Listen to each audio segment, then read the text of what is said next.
Hello and welcome to Wolden, a forest RPG of wayward cults, where you all play these wayward cults. My name is Frank, and I'm the owner of Motocross Machinations, and we publish Wolden. And thanks to our fabulous Kickstarters who did a runaway success on the goal, we managed to unlock this actual play stretch goal. So I invited some very, very special guests. Starting with Anna, who is a famous illustrator who's done the cover for Hypertellurians and a bunch of other things, including the character she's playing now and a couple of the others as well. Then we have Tina, who's a long-standing and long-suffering playtester of mine, who's also seen all of the behind the scenes and all of the skeletons in the closet of my games, I should say. And the same goes for Kara as well. On the same table, we've also been playing together for a very long time. Then, hi everyone. Then I should remember to leave a moment for people to say hello. Then we have Gaz, who's content creator and podcaster of the What Would the Smart Party Do, UK's premier podcast. Hello everyone, delighted to be here. And finally, we have Eric, author and editor, and one of the very famous Mary Mushman. Curses on you all. Wait, aren't you playing the good wizard, Waller? Yeah, that's the standard. That's our baseline. The baseline. Okay? That's our baseline. Nice. Okay, before we introduce the characters, I want to tell you a little bit about the game. So in Wolden, you're playing witches, warlocks, and wizards, or fae, faun, and other creatures of the forest. Those are the two cults that we're publishing in the first issue. And you come from Wolden, which is the mythic heart of this vast, deep, primordial forest, or potentially all forests, which is ruled and protected by 8 cults. And you're on an important mission for this adventure. Now, the aim of this game in particular is, of course, to showcase some of the setting, showcase some of these characters, the gifts that you have, and also the wits of the players, because this is one of those games where the answer isn't necessarily on the character sheet, and if you go gently into the good night, you might rue the day. The tone of the game is somewhat dark, somewhat mysterious, definitely dangerous. Magic is unpredictable, powerful and dangerous, and characters are morally diverse. We'll see. I mean, we've heard from the Green Brother already. And finally, a small warning about content. We're going to be dealing with a subject matter of vast, dark forests, where you might find yourself alienated from your fellow coven member or other companion. We might have blood rituals, where we're probably going to see some domination of some kind, and almost certainly some body horror. And that's just the player characters. Cool. Pause for laughter. Okay. The 2 cults that are present here are the Purgus Pact, which are the witches, wizards, and warlocks.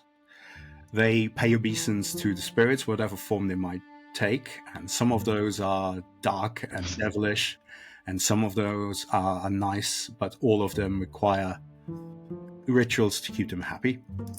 And then we have the Cenacle of Inflorescence and Woodrose, which are any sort of forest creature, from the beautiful fauns and fae to the things made of horns and claws and too many arms and too many legs. Their main thing is when they have flowers on the inside, and when they get cut, they spill out flowers and they might grow new bushes. And when they die, depending on how old they are, then a new tree might sprout up, or perhaps even a forest, for the most antediluvian of them.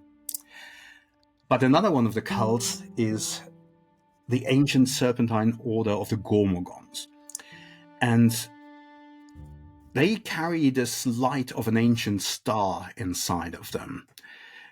They are chosen, the hosts, shall we say, the elected ones are chosen, and they carry this light for 7 years, and it grants them great power and great responsibility. And at the end of 7 years, they must return it and pass it on to the next chosen, else they become prone to corruption and become dangerous. And maybe some of the monsters of legends are in fact gormagons that have gone astray. So when your cult members contact you and put your little group together and tell you that one of the gormagons has not called in from their mission, and this is an issue because it's been over 7 years for this person. You were sent to find them and their party, and to see what's going on. Why have they not come back? Whatever happened, and if necessary, deal with it in whatever way you see fit. So the person is called Alamani, although that's not so important at this stage. And you'll be given the names and descriptions of the people that traveled with her as well. The last known location of her in the message that you got is a mangrove swamp at the far edges of the forest. And yeah, I think we'll start with doing little character introductions, and I will try and share the board and show them off as you do. It should be this one, hopefully. We'll just go from left to right. Okay, so first we have Tanith Morningstar. Why don't you introduce your character, Tina? So, Tanith Morningstar, the pride of Asmodel. She's a very beautiful but a little bit unnerving woman. She's she's wearing a very impressive deep red dress that's somehow moving by itself, maybe, or maybe not. Maybe it's just in the corner of your eye. She moves elegant and yet sometimes too fast or too slow. But you can never put your finger on it. Like, it's a bit weird, but you don't know what's weird, basically. And usually in the morning, she steps off onto the side to drown herself a little bit in blood and pray to your her traditional morning ritual. Patron. Yeah. I mean, you have to douse yourself in blood in the morning. That's standard, I guess. For me. For her, at least. Just how it goes. Following on, also from the Purgis Pact, we have Green Brother Alistair Lee. Yes, Alistair is an old dude. I don't know what the life expectancy is in the forest, but he's double that. And that's explained because he was once possessed by Murmur the demon, and some kind of deal, some kind of pact was hashed out a long time ago, and that keeps him alive. He's basically a good person trying to do white magic and not to kill, sometimes enchanting other people's weapons so that they won't kill. And he's a connoisseur of grimoires. He owns one. He owns the Hooded Parliament of Boniform Grammary. I know one of these words.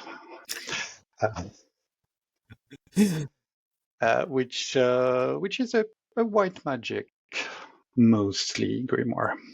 Yeah, it's all about how you use it, I'm sure. Mostly. I'm not sure what the back pages say. Let's have a look. Numina, the seventh lady of the Duanxi. I'm so glad you said the name because I was sitting there panicking because I couldn't actually remember the pronunciation. Oh, I made it up. All right. Yeah. All right. So I'm Numenina. I am the first of the Cynical of Wood Rose and Inflorescence. I am a forest creature. I have a head that looks rather animalistic and is horned. Quite intimidating looking. The body is made out of bark skin, so quite rough and slightly unpleasant to the touch. Lastly, where you look at where my legs should be, at first you're just like, oh, that's completely normal. And if you look closer, you'll see that I actually have hooved legs hidden amongst the bottom parts of my clothing. 4 of them, So right? that is, there is 4 of them, yes. Awesome. So, And also from the Chronicle of Woodrose and Inflorescence is Nuala, Thorn of Tarquam. And Nuala is a thing of beauty. She is ancient, antediluvian even. His, genders, their genders indeterminate. Because although some features are human-like, there's also cloven hooves and cloven hands with elongated elfin qualities. A horse-like tail whips behind, and their skin is calcified bark, black as night. From the cracks in this bark, roses sprout and then wither and then bloom again in a constant cycle. And she's covered in a diaphanous garment, perhaps made of these extrusions of spider silk that seems to float and wander around of its own accord. Nuala's quite jaded. She's lived, they've lived, he's lived, the gender's changed as time's gone on, through many different things. And all their desire is new experiences and something new to tantalize them, as they've been through every cycle of life possible and grown quite tired and bored of existence, and yet still seek out something new and interesting in this dark wood. Wow. Okay. Anna, you want to tell us about Gwynapnut? And again, I'm glad you said that name too, because I wasn't sure. Yes, Again, I'm playing making Gwyn. it up. I'm playing Gwyn. Gwyn technically only has 2 legs. The rest is just arms and hands. So many hands. He is a he. From afar, you would technically just see something that looks a little bit like a stag, that has like a lot of foliage in their antlers, but if you get too close, there are so many hands and so many teeth. He's also part of the Chronicle of Woodrose and Inflorescence, so fairy-like, a bit strange, and he very much believes that in the circle of life and everything, nothing is ever wasted. Yeah. Awesome. And we're in the forest now. So it's a long way to that mangrove swamp that your elders have talked about. And we're going to abstract this journey and just see in what condition you're arriving. You will arrive, but we'll just see how exhausted, how damaged, or anything. wait. I have something that I'm supposed to roll at the beginning of the session. Okay. It is a word that is incredibly so Nephilomancy? Yes. Yes. So that's going to be a D12 that I roll. I am reading the omens in the clouds. So we've all gathered together, and like I just abruptly stop in the middle of whatever conversation is happening, and very, very pointedly just stare at the sky for like a minute without saying anything. And I got 8. So that will allow me at some point to replace a roll result with the result of 8. Nice. And I think that is any roll as well. Just for the picture, when you stare wordlessly into the sky, I just wordlessly put my skull next to, like my gibbering skull of Medea, because you can also a little bit foresee the future. So I'll just put it next to you and just turn it so it also stares in the same direction as you. So you can like feed off each other, like the foreteller energies. It was a tiny skull. I don't know how well you could see that. Oh, it's so cute. Amazing. Nice. Okay, so we're abstracting many days of travel into this montage, and we need people to concern themselves with pathfinding, with maybe being lookout, with forest foraging or hunting or something to keep you fed, and maybe with shelter. So the whole travel is a difficulty rating of 6, so it's not that high. Which means for every success that you roll, that goes down by 2, and otherwise goes up and down depending. So let me know how you want to approach that. And yeah, Anna? I have a question. No, go for it. If we use any of our powers or equipment or something for this travel, is this then already gone, or can we use it again? No, unless you have something that says you can only use it once, that's fine. It might be gone because you injure yourself horribly, but no, not mechanically. It could happen. I'm open to it. Okay. Right. Like, who fancies themselves the Pathfinder, for example, and who can we blame when you get horribly lost? So definitely I'm going to hop ahead, leaping and bound on the 4 hooves that I have.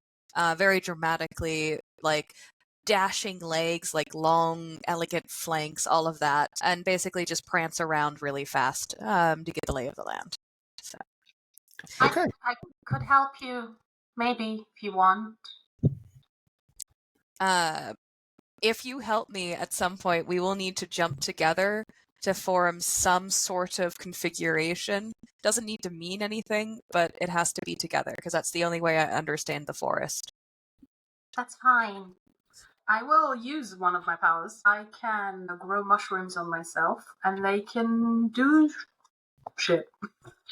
Oh, you're starting the journey by taking mushrooms. No, by giving mushrooms. Can I give them to somebody else, or can I only use that for myself? Oh, That's actually you could pluck them off and hand them out. Yeah, absolutely.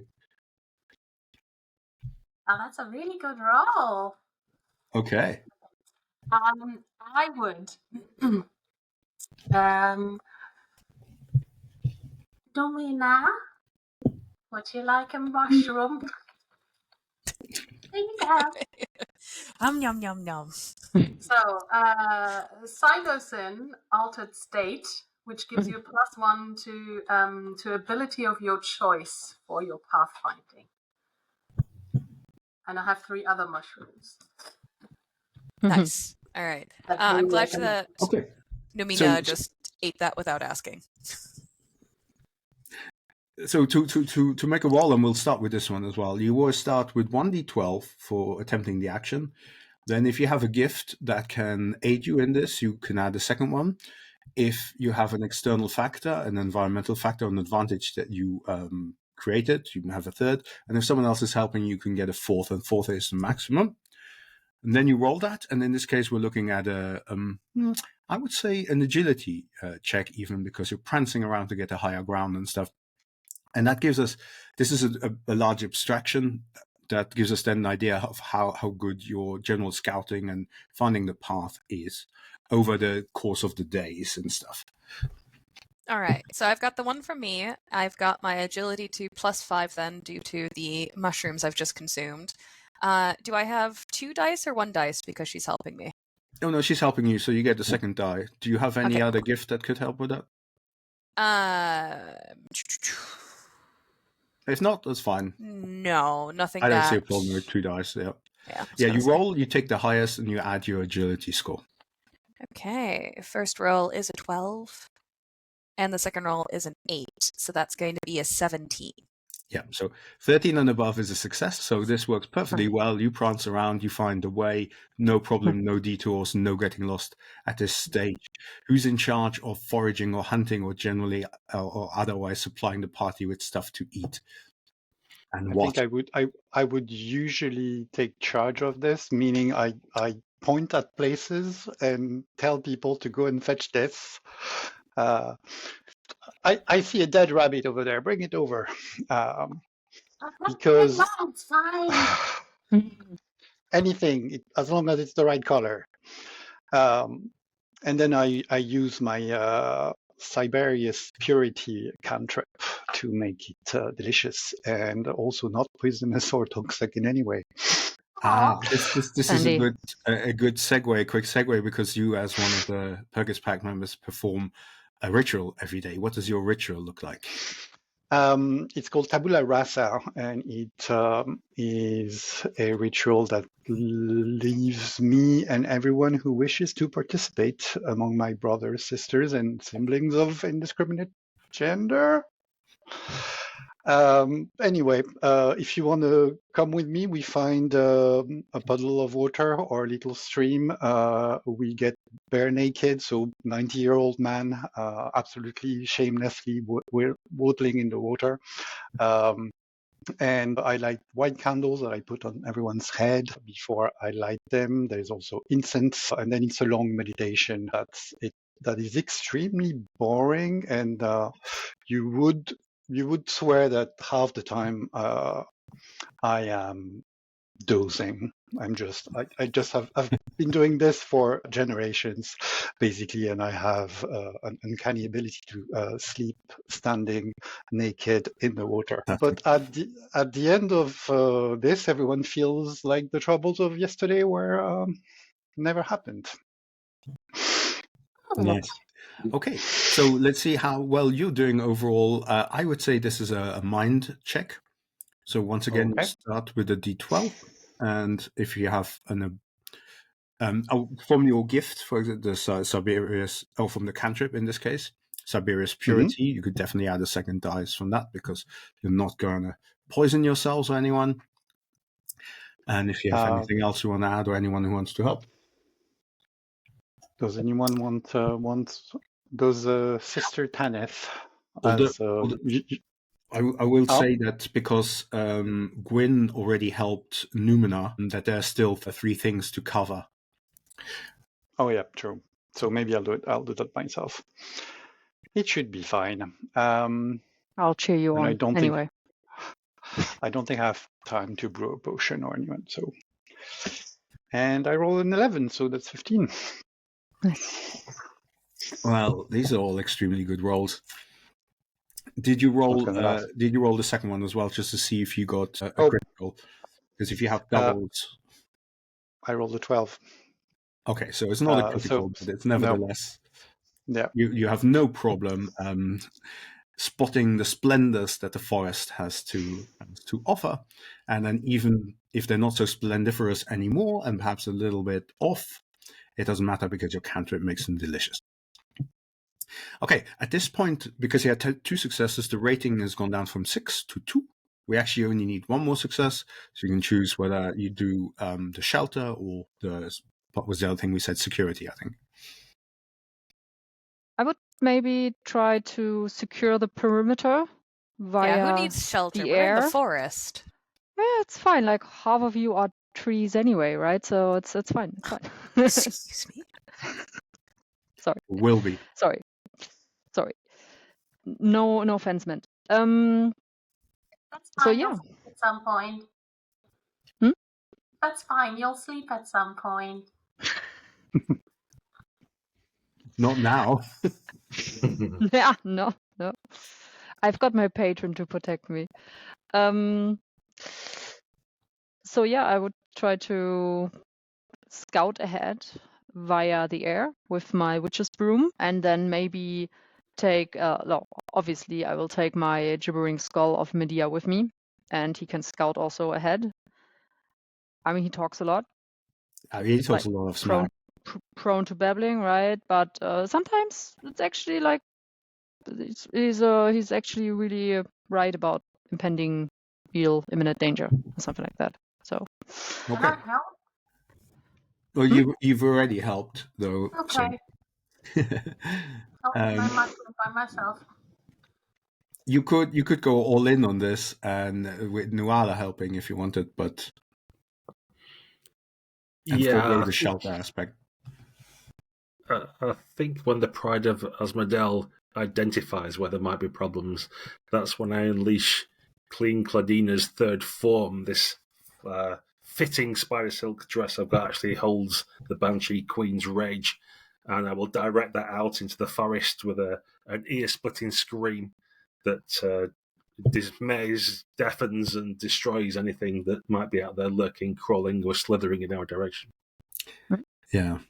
I'm hoping that you also warn your fellow companions before you do that. Hand out some beeswax first so they can just Hoping. plug their various ear Yes. holes or whatever it is they have. Well, I will on need, you.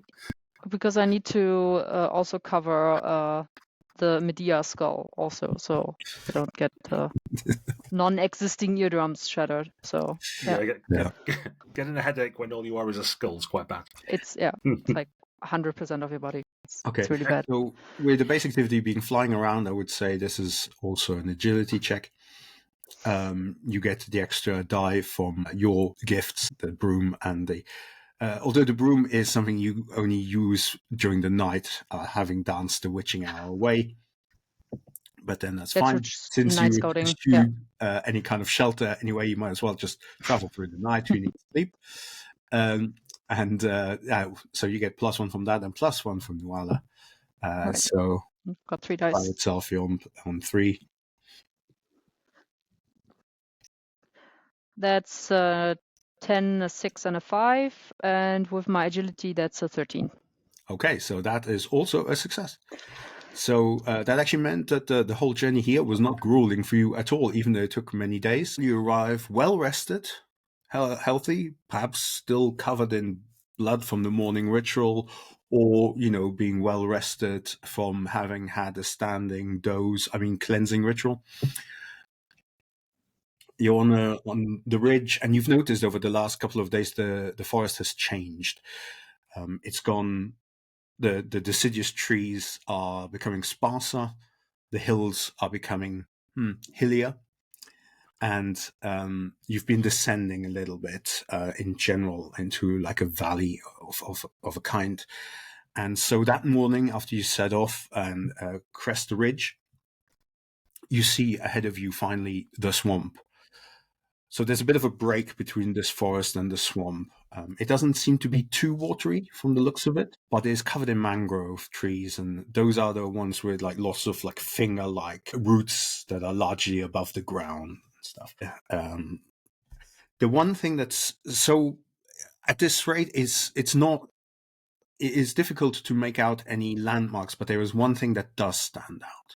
And that is some distance into the swamp, probably most of the day's travel if it's easy going, is an enormously tall mangrove tree. This must be the one that was mentioned in the last message from Alamani, the Gormagon, as well. So that would seem the obvious place to go at this stage. You haven't got much else to go by, but that might change once you enter the swamp. So yeah, you leave this forest behind and you can travel downhill and slowly, and it is quite bright for a moment as well. It's quite nice and sunny, but you already note that by the time you hit the swamp itself, the canopy will hide all of that sun away. It will steal it for itself and hand you slithers, little tiny trickle-me-down slithers of sunlight at best. Any particular preparations or straight in? Finally, let's go. Alistair throws his cloak off again, runs naked into the swamp. I mean, if it's been a while, he probably does. No, I mean, you've just finished the ritual maybe like 10 minutes ago. Okay. So he's fine. He's going to let... I don't know, though. That is a lot of water, and it's swamp water. I don't know if we want our clothing to be covered in that stench for the next foreseeable future.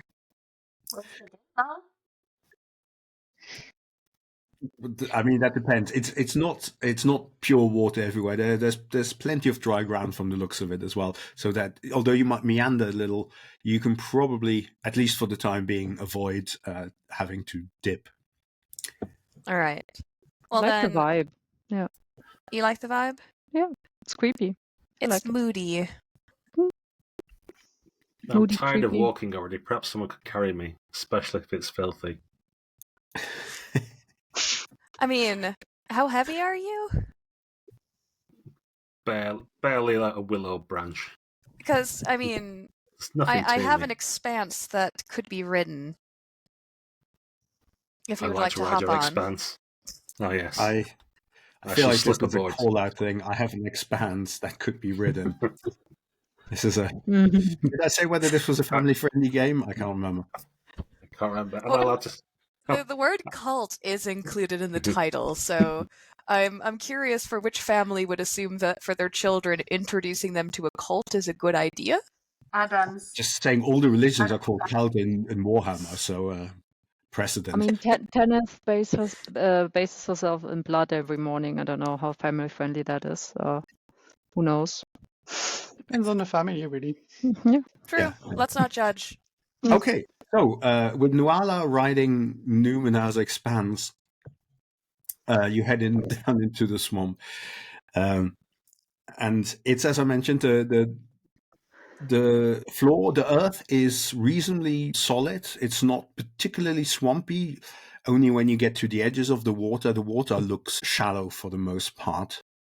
You can see it goes shallow as well. There's plenty of plants growing out of it. And the moment it goes a little deeper, it's covered in a little film of mist, like moody dry ice from a 70s Hammer horror soundstage. Nice. One of the things, though, is as you enter there, you lose sight of the giant mangrove, and you have to kind of like just go by the direction that you remember. But I'm sure that won't be an issue. Not really close to the water, or was it completely still? It looks still.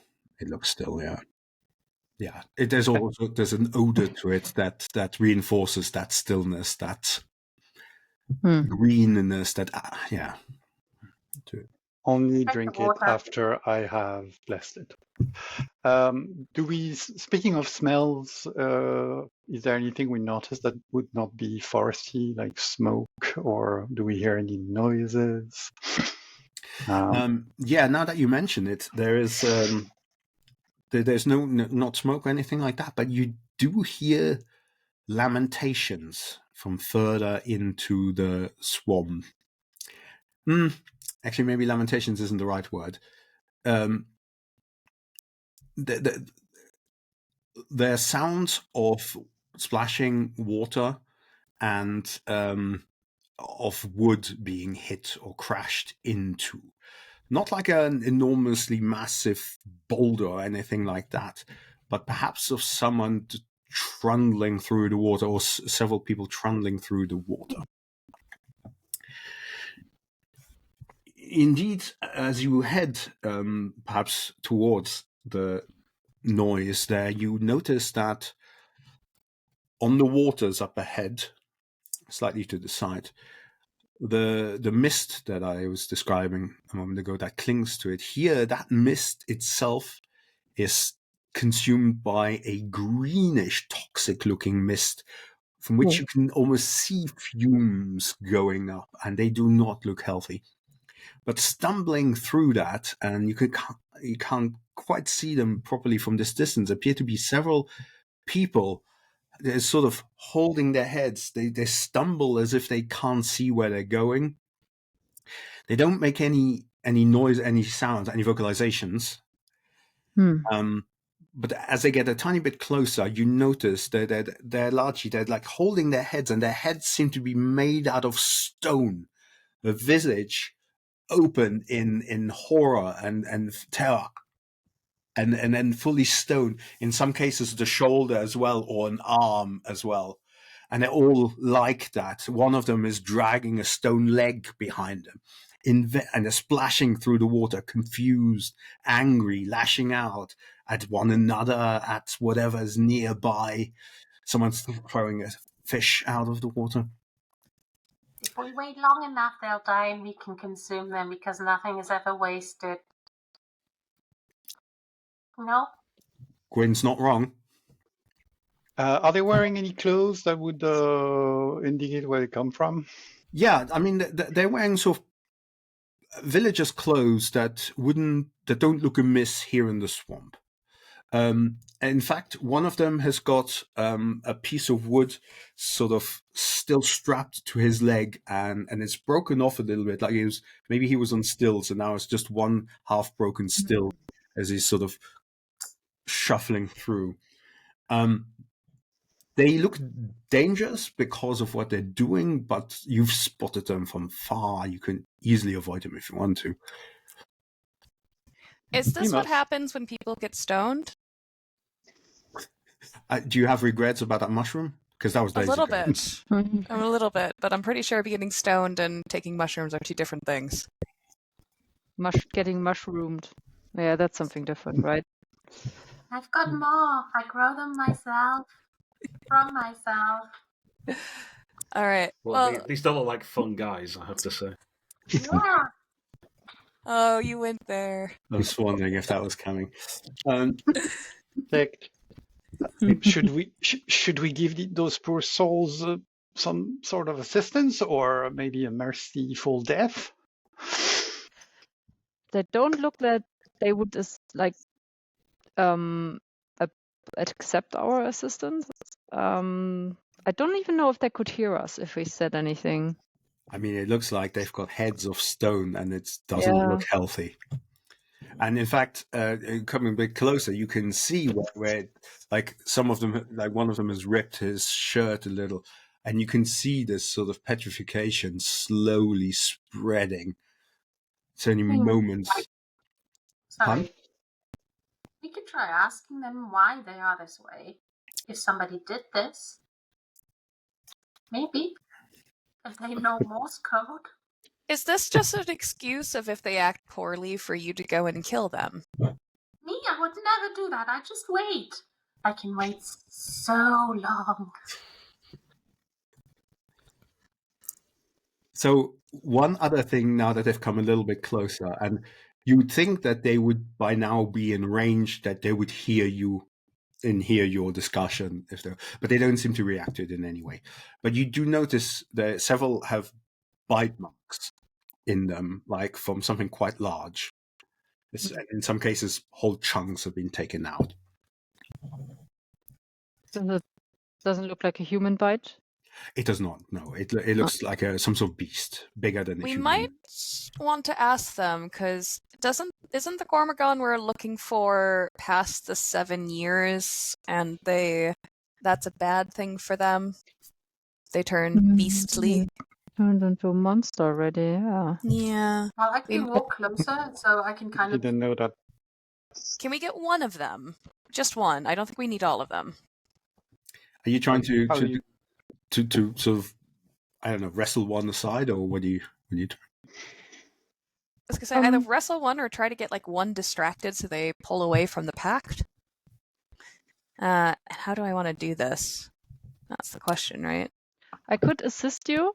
I've got my cantrip, which is a witch's trick, which grants me dominion over candles, but also like doing some witchy eerie stuff. So I could like that so that a root moves in a direction so that somebody stumbles or something like that. I could assist you with that.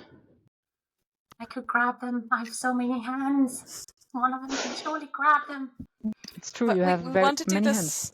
We want to do this without them noticing us there, right? Oh. And I'm pretty sure if a hand comes out and tries to snatch one and takes them away, that will be really obvious. They can't hear. True, actually. Are they going to be able to speak, do you think?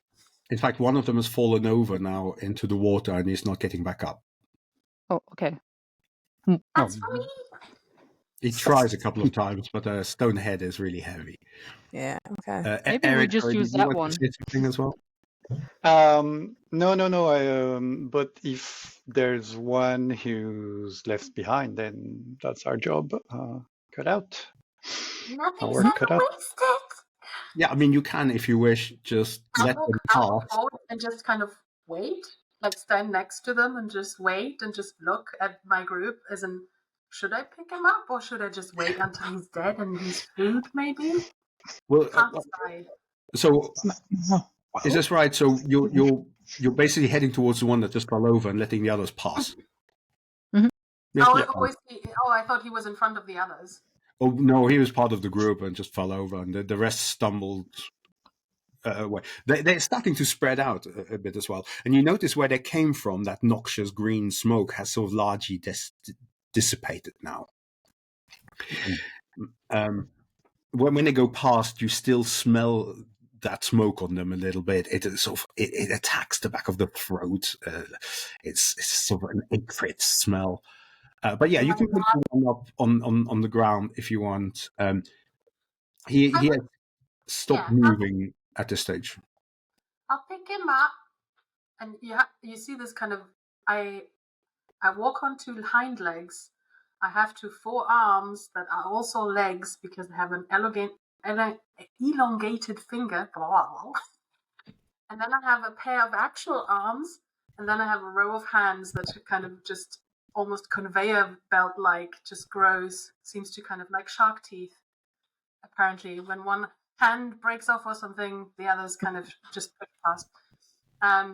And I'll just grab this creature, this poor creature, with like the lowest branch of hands, and then just kind of almost like a caterpillar, like move him up and turn him around so the swamp water just kind of trickles out. And if he's still alive, he's lucky. Yeah, no, it looks the petrification has got him, his head, his arm, and half of his chest down now, and it's starting on one of the legs. He's no longer moving. But for people like you, that shouldn't be an issue. Can we tell if they're alive? Can we get a pulse or something? Because how do they even breathe? Yeah, not for very long, or not at all. And in fact, looking at the ones who went past, you can see another one sort of fall over. So they clearly weren't breathing very long, and whatever afflicted them probably happened quite recently. So you can tell now that this guy is dead because his heart has turned to stone. So, yeah. You would say he's a corpse? I would say he's a corpse, yes. I think most people would say he's a corpse, although he's quickly approaching statue. Okay.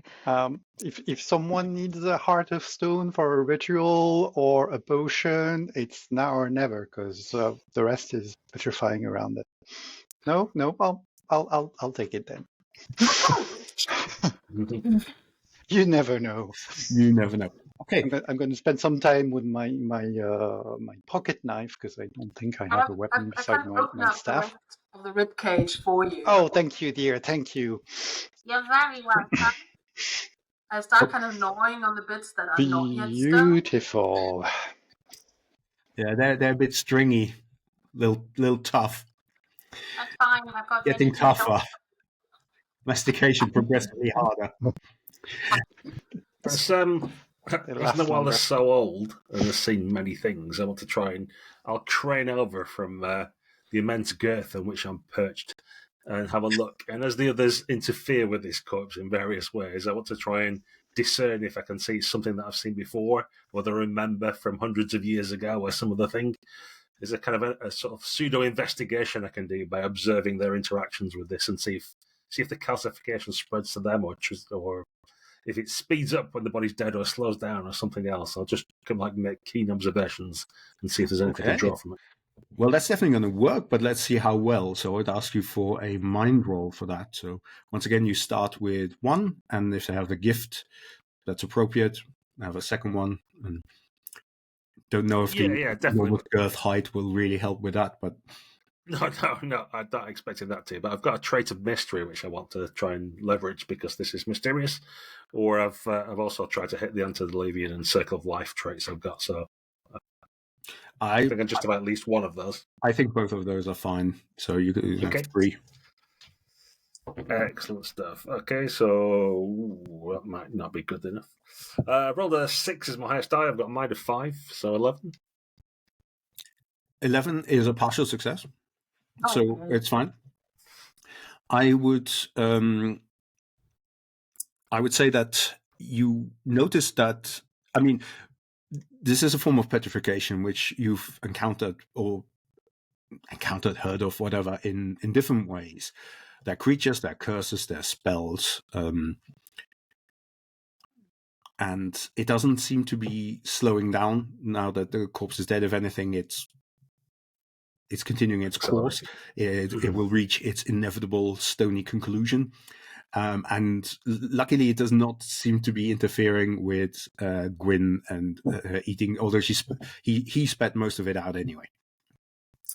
Okay, I'll be doing checks like pricking Gwyn with my rose thorns to see if there's still sensation or whether it's stone-like or. So if Gwyn squeaks or otherwise lets out noise, I'm aware. Oh, that's fine. It's not contagious. We're good. Yep. Also, I want to say, Eric, since you picked up a Heart of Stone, that's a one-slot equipment gift. You have to put it on one of your slots because you came very well prepared and fully featured, but that means that you can put it on top of a non-equipment power or trait or something like that, and then you can't use that while you're carrying the Heart of Stone. So okay. if you put it down, you can use that again. It's just because you're carrying extra. It will go into my potion kit. Okay. Plonk. Cool. So there doesn't appear to be much more to be seen here. The only thing that you can discern is the beast or whatever creature bit it had kind of like a triangular mouth, a little, and probably about yay big, with quite big teeth. Kind of envious of the size of the teeth. They are good sized teeth, yeah. Yeah, and size is what matters with teeth. I mean, when we find the beast, if we find the beast, we can always remove the teeth and you could wear them as a necklace. Or implant them in your mouth. I mean, you could also try to implant them, but nothing's ever wasted. Can I hear anything now? All the stumbling people have sploshed into the water. Yeah, it's gone actually quite still. It's gone eerily still. They've splashed into the water. The last one of them has fallen over. Would you say it's gone as still as stone? There is a certain stony silence, yes. This silence is made more poignant a little while later as you continue your travels and you come across another grisly sight in the swamp. There are several people, probably villagers, similar style clothing, entangled in the vines of the trees nearby, probably long dead. They're in various stages of decomposition. One of them is still wearing stilts. Oh. Others have But it had still didn't help the others also, I mean. Also, this area is very populated. There are a lot of villagers dead. No, so yes, there are obviously villagers around here. You haven't encountered them yet. But you've gone a little ways further when this happens. I just wanted to link the stillness of the dead bodies to the stillness of these other dead bodies. Also, stilts seem to be in fashion here. It's a good thing to know. They're probably okay for going through the mud. Yeah. Now, but we don't know. Maybe it's fashion. I don't know. Could be. Can I smell the corpses? Do I smell anything off? Yeah, I mean, some of them are more noticeable than others. Some of them have had like a leg. That's normal. A leg has fallen off. It is a corpse decomposition smell mingled with the wetness and the humidity of the swamp. But nothing unusual. It doesn't seem unusual per se, no. I think Can we tell what killed them? Oh, sorry.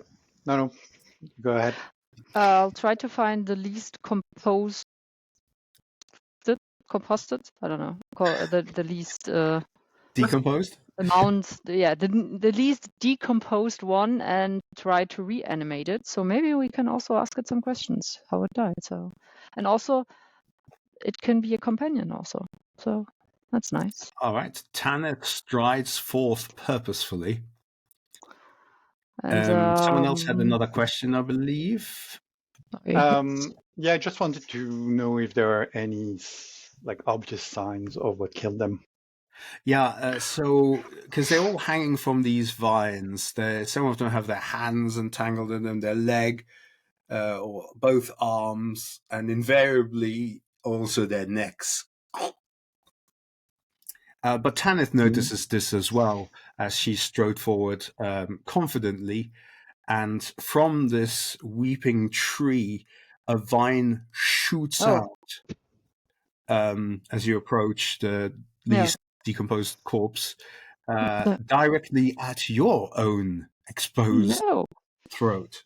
So this will be a quick fight, one way or another. My gibbering skull of Medea gibbered something about real imminent danger. So he was just about to. Okay.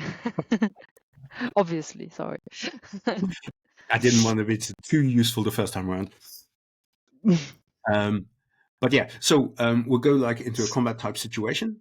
I'm describing what the enemy is about to do, and you describe how you handle it. It's always assumed that as part of whatever you counter attack or action you do, that you try and avoid being attacked.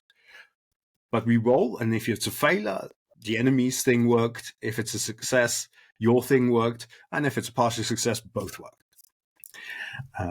So I would say that we start with Tanith because she's the closest, but you can all also do something. Tanith, this thing is shooting out at you now. It's very clearly going for your neck. Mm-hmm. And there are multiple vines moving, but you're realistically the only one close enough at this stage. You and the Skull of Medea.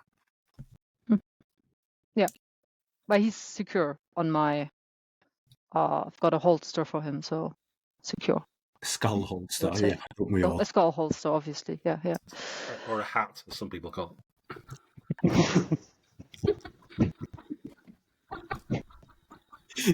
Okay.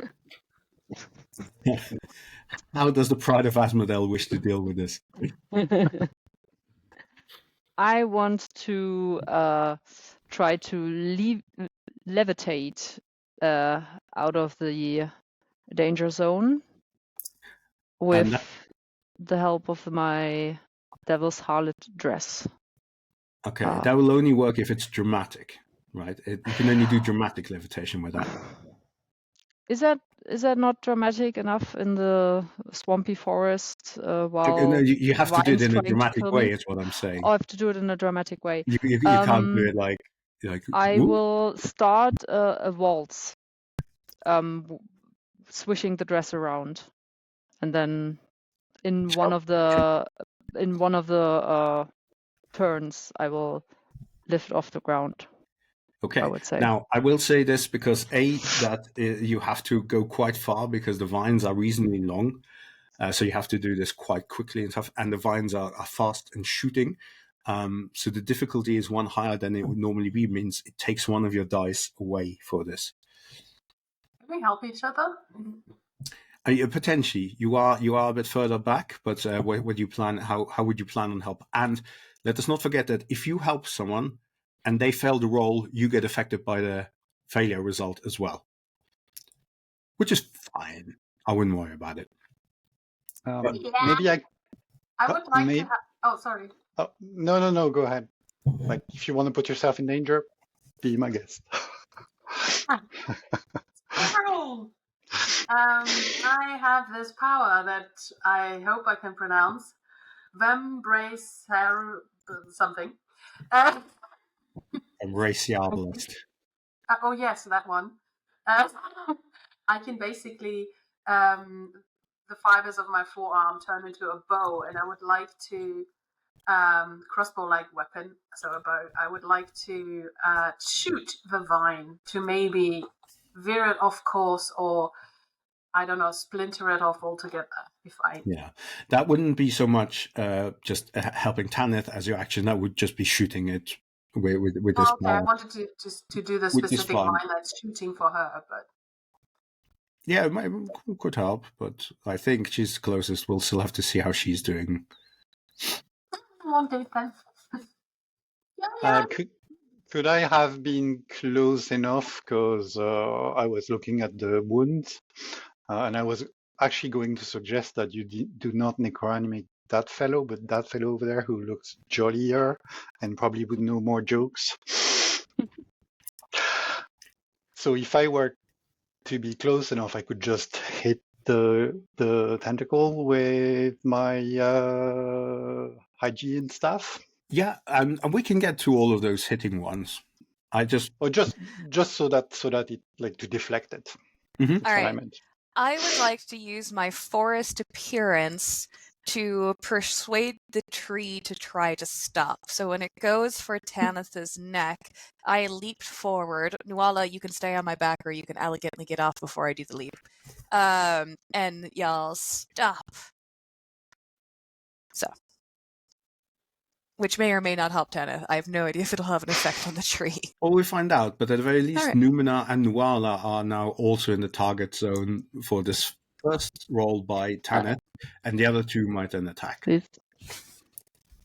So I So got, you start with 0 because of the extra difficulty of this. but I've got one for the dress. You've got one for the dress, and you've got one for the help from Numina. Oh, okay. And Nuala, by extension, because of the expanse riding. I'm helping and also using a trait of mine to do so. Does she get 2 from me then, or am I? If when I roll, I'll. I think it's just the one. You don't need to roll for that. Okay. I just thought it would be particularly convincing because I look like Forest, but So does a lot of the forest. Yeah, which is why they'll respond to me correctly. We'll see. So I've got a 12 and a 3. So that's a success. Wait. 12 is a partial success. Oh, no, a 12 plus my graces, I would say. So, sorry. I said this is agility because... Then it's... Oh, no, so you... Yeah, agility, yeah. Okay, so it's 13 and above. Okay, well, you shoot out through the canopy away from this vine, which lands where you were a moment ago, bypassing briefly Numina and Nuala. Although Nuala, you still have an action this round if you want. You didn't do the jumping.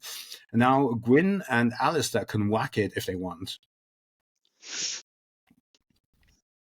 Is it worth it now that no one is in danger, or does it look like we are going to get? Now it's the vines, because there were multiples, and there are now 2 additional targets there. That's Numina and Nuala. They're going to go for them, and if you run in to hit them, they will also try and hit you.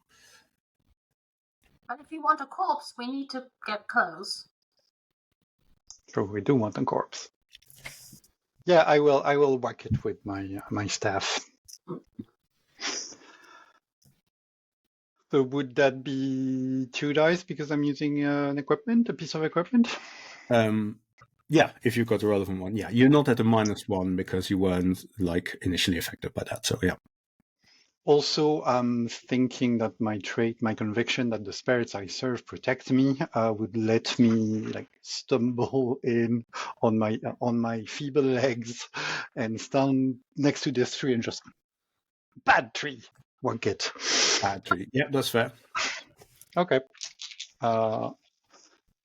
Actually, yeah, I'm quite strong. Thank you, the demon. I have +3 with my. It's not gonna help because my best roll is a 6, so that's going to be a 9. 9. Well, that's a partial success. You do damage. And there's a damage roll, right? Yeah. Whatever you're using should tell you. Yeah, 1d4 plus brawn. That would be 5. All right, well, that's not bad. You with that you cut down some of the vines, some of the branches, the more active ones. It's not all of them, but it also lashes you around the face as it does that, dealing you 3 points of brawn damage. That's me at 0. It's gonna be a very short fight. Any more than this, it's going to be a wound, and wounds are harder to heal. Gwyn and Nuala, you still have goes as well. I would like to shoot. Yeah. Vambrace Diabolist. One of my legs becomes like a weird, fucked up bow. And I would like to shoot one of the vines that holds the jolly fella. The dead Go one. for it. So I get a D12, and I'm using 1 power, so I get another D12. Yep. Yeah. And then it's plus Damn agility. it. Okay. That's a 26. Sorry, how much? 26. 26, that doesn't seem possible. You take the highest of the D12. Oh, highest. and add Okay, them. sorry. I was like, what? That's a 12. 16. Yeah, that's a perfect success. So roll me some damage. I believe you can roll regular damage, or you can take a point of brawn damage to make a special arrow, right? Yeah.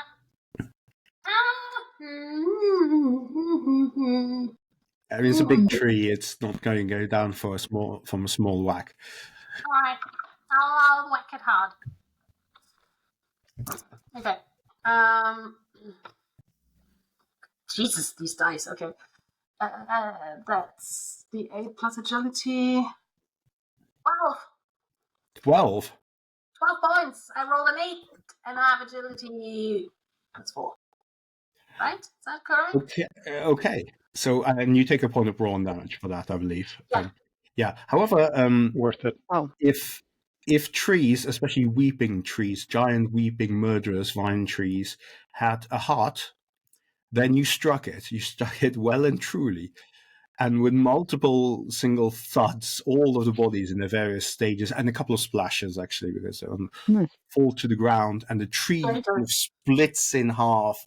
It seems that only misery and bloodlust has held it together for the last few decades, and finally, as that oozes out, it just plops.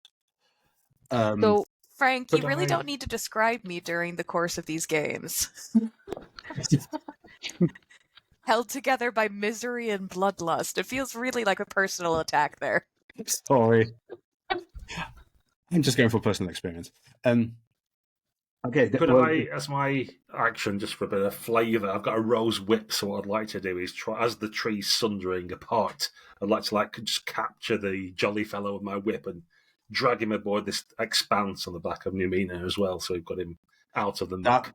That's fair, but that might be a lot for even Numina to handle. With like 3 C's. Okay, fair enough. I've got an expanse, you have to understand. Yeah, she's thick. There's a lot of junk in that trunk. So, the tree actually never got to lure you in with its valuables, which is what it was going to do by jangling the corpses, and you can see some of the treasure that's still on them, which is questionable. But the corpses were the valuables we were attracted to, so it worked, right? Right. You're attracted to the corpses. You don't care what they carried. Yeah. I'm going to tell you that one of them has got a healing tonic on them that's intact. That seems a little discolored, but is probably fine. And somebody want to grab that? And one of them's got a perfectly good pair of stilts, but they'll take up 2 slots if you want to grab those anyway. I don't have space for a tonic. I could carry the tonic because now I have 3 slots that I can't use because of my stone heart, which is not mine, but you know what I mean. I'm kind of.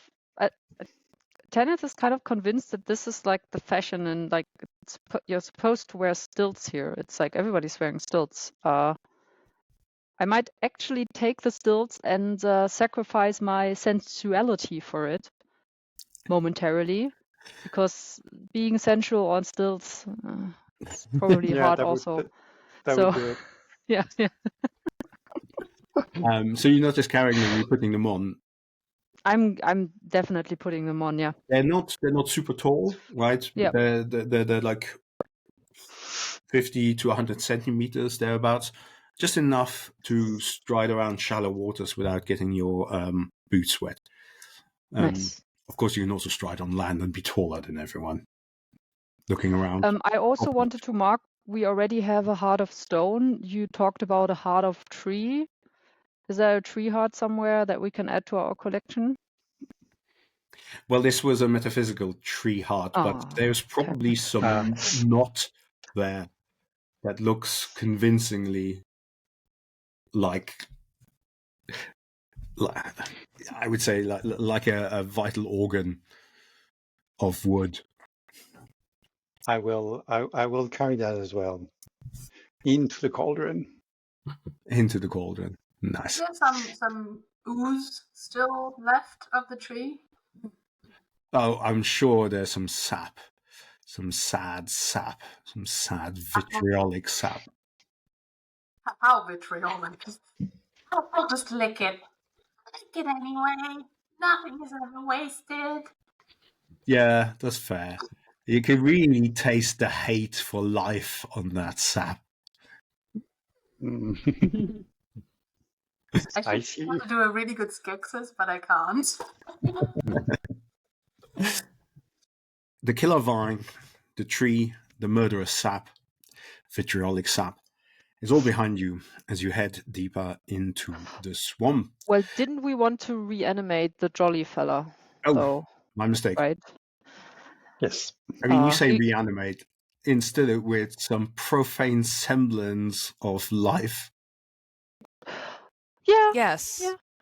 I mean, What do we wanted? Yeah. probably a few IQ points lower, but not that much, I guess. I don't know.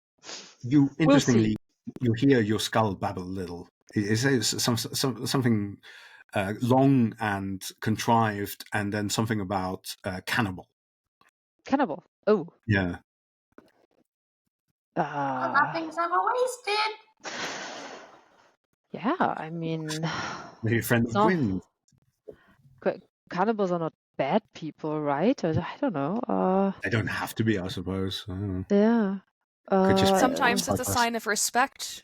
Yeah. Anybody else want to heed the warning, or should I reanimate? Also said something about having eaten his own leg. I mean, the jolly fella is missing his left leg from the knee down. Seems unlikely that he will have just eaten it himself, but not impossible. Are you still a cannibal if you consume yourself? Numina wonders aloud. Well, that idea has been discussed by many scholars, and it hasn't been settled because someone always ends up being killed and eaten at the end of the session. So, because we all have mouths. It's the problem if you stew over it for too long. And it regenerates, and also we have saliva, which we swallow. So are we just all cannibals? You should get invited at the next concile, I think. I mean, I eat my own mushrooms that I grow myself. Oh yeah, that's cannibalism, I've I eaten would your say. mushrooms. Yeah. I've eaten you then as well, but we're not the same species, so I don't think it's cannibalism. We're both inflorescent, so kind of similar, maybe. Aren't you the same species? We are both inflorescents, but we're not the same. They're things of the forest, but the forest is made of many things. However, your philosophical conversation is slightly interrupted by a loud thud you hear in maybe several mangroves over. It is followed a bit later by a splash, by a very loud splash, some distance further away. By the time you hear another thud, it is barely audible already. We should probably follow that very quickly to find out what it is. Oh, we can take the jolly fella with us. Whatever it was, at the speed it moves, you won't be able to follow. Well, probably not able to follow. I don't want to assume things. But on stilts? Yeah, definitely not on stilts. Unless you're trained. No, it was like there's a thud here, and then there was a loud splash much further on, and then there was another thud much, much further on. Mm-hmm. Where's the wind come? Is there any wind? Can I? No, it's definitely still here. Although there's slight mist sort of going on. Ooh, I had a question. I took 3 damage. Is that something that is my brawn going to come back soon, or should I heal myself? So it only comes back by itself if you rest. Ideally in a nice, safe village. No time for this. Yes. Otherwise, you might have a gift, or someone might have a gift, Yeah. or someone might have picked up a My- potion that looks like a restorative The healing potion. I mean, we can.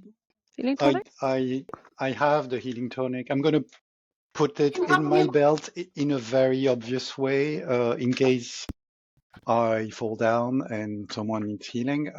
I have the hygiene staff, or the way it has the bad end that helps me fell trees, apparently, and then if I revert it and hit myself with it, I can heal myself for 1d4. 1d4 damage. Interesting technique. It's a staff. How else would you use it? It's yes. I mean, were you saying could use it something? like a foam roller where you just, roll it over the muscles to get the kinks out and everything. That is true. We don't have time. We have to follow the giant. Frank, I I have a question. If something says curative, is that healing? It might be. I can help. Yeah, I will accept your help because you see that Hit I yourself too hard. haven't. Probably like my face is still bruised. Not much happened. Okay. I've traded 1 mind damage for 1 brawn. I have like You know. one of these, like, these mushrooms that grow on trees that look a little bit like a table, like a round table. I have that on my neck, and I break that off and hand that to you. Eat Do I it. just munch on it because I don't have Yes. many teeth? That's fine. It's soft. So that will Oh, give you relaxing and curative hallucinations. Oh, I having mean, an don't know how hallucination long in the they swamp. last. What can go wrong, right? Ooh.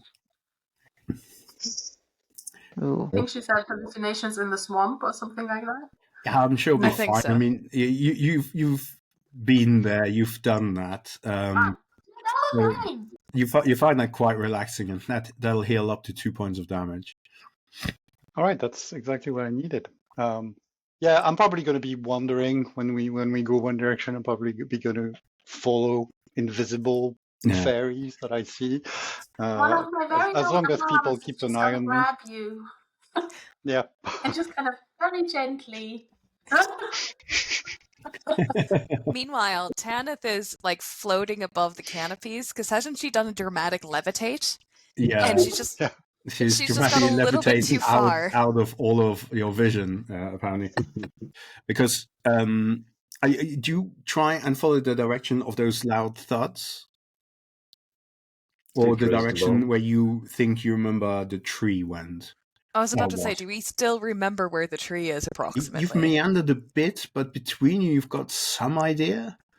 And they're not exactly in the same direction, but it's not like a million miles off. The tree's terribly dull and mundane.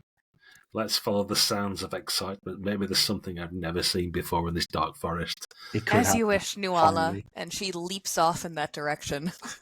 Okay. Can I hear anything in that direction? Because apparently I'm very good at hearing and smelling things. Yeah, no, I mean that thing that was fast. Okay. Presumably it has to rest somewhere at some point, and you know the direction, but you cannot hear anything. And in fact, the theme of stillness continues because after a while, the floor has like a terraced appearance to it, where a bit almost like rice fields down the mountain. You have different levels of water and earth on different things. And at first glance, it looks like a cemetery, but it is actually some kind of garden or statuary. Yeah, so it's got statues of different beasts and flora and some people. Some of them display a similar thing than the petrified people you've seen, like, or maybe that sort of thing. Some of them are more gentle and genteel in nature, like it's interesting because there are this looks to be groomed, this garden. The statues have been placed there, and paths have been formed around it, and there are many pools, and the ones that are on the upper I'd say levels, we're talking like 30 centimeters or something further up and this and that, look more stale, and they have more of a odor of bacteria about them and whatnot. You notice that there are several plates, like copper plates or so, dotted around at the base of some of the statues. And many of these contain like food, jewelry, whittlings, and in one case, a grisly pair of what look to be human eyes. Eye stalks still partly attached. Oh, and a dried rose with that. I forgot to mention the dried rose. I want to go grab this dried rose. Yeah, that's with the eyes. I mean, can I just pick up the rose? Yeah, or sure. do I have to pick up the... Okay, yeah, so I just want to pick up the rose, and I want to turn and present it to Wala and say, not as fair as you. Oh. And a little rose petals drop from my eyes as I give a little tear. Tanith, you notice another thing. Your eye catches a life-sized statue of what looks to be like a woman bound in chains and doused with what you assume is acid, because it looks like her face and everything is sort of melting. I mean, it's a statue thereof, right? But Does she still have her eyes? No. Can I put the eyes? I'll pick up the eyes. Yeah, you can. The face has largely melted away, so the eye sockets are not super functional anymore. But Medea, the skull, babbles something about beware the martyred spirit bound in clay idols. And here's the thing that stands out and why it catches your attention to babbling, because this statue is not made of stone, it is made of clay. Oh. I'll point this out. It's the statue looks different. It's clay, apparently, not stone. And Nuala, you notice one other thing as well. Of all the statues in the garden, from your vantage point on the expanse,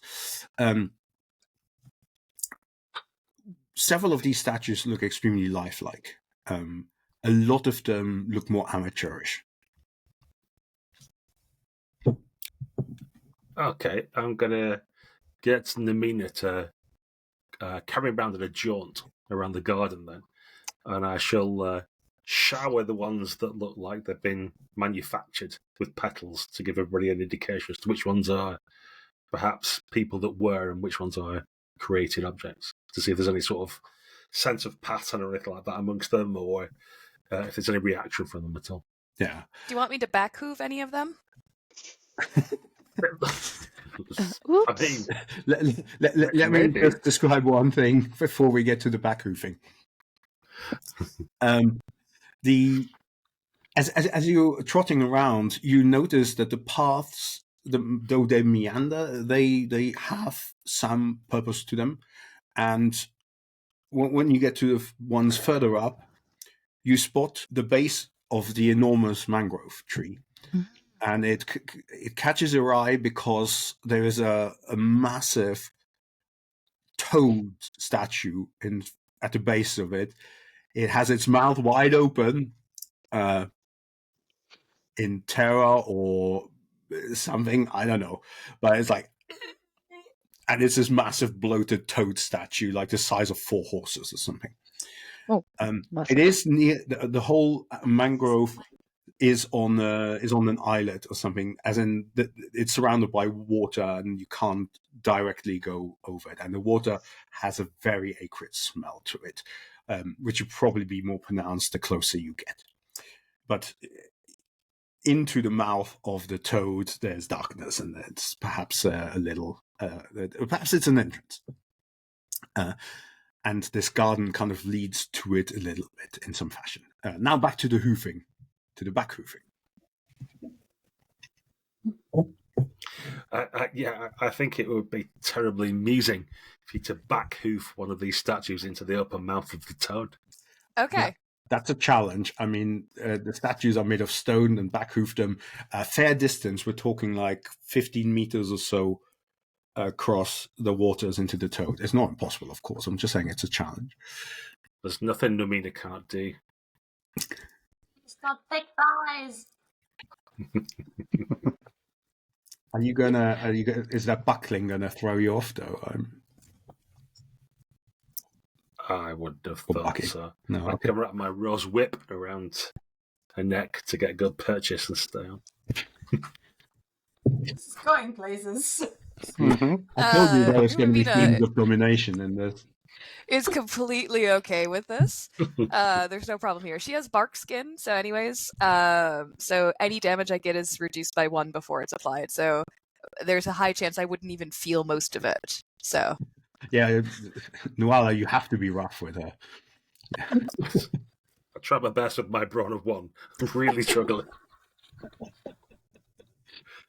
Okay. Shout me hard doesn't really affect. Okay, Anyway. so is the statue that you're aiming for, are we talking of a small animal or of a human-sized one that looks well made? Nuala, which one would you like me to back hoof? Oh, this one, and I'll pick a. Is it like something like a fawn or something like that, or a goat perhaps, or a. Yeah, I think there's probably a goat. There's always a goat. There's always a goat. But it's not well made. Like, I mean, it's okay. At a distance, it could pass for a goat. On close inspection, Its expression offends me. I wish it to be gone. If I can assist, I'm going to use my.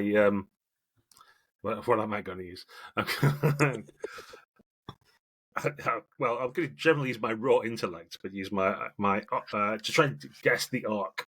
I'm going to say if you aim for the third branch by the second moon, and then basically go into this long, sort of like drawn out description of the angle with which to kick it to give you an extra dice, if that's possible. okay, yeah, go for it. I would I say get my regular dice. No, normally this would be an agility thing, but in this case, it's more of a thing of pure strength. So I'll go for brawn.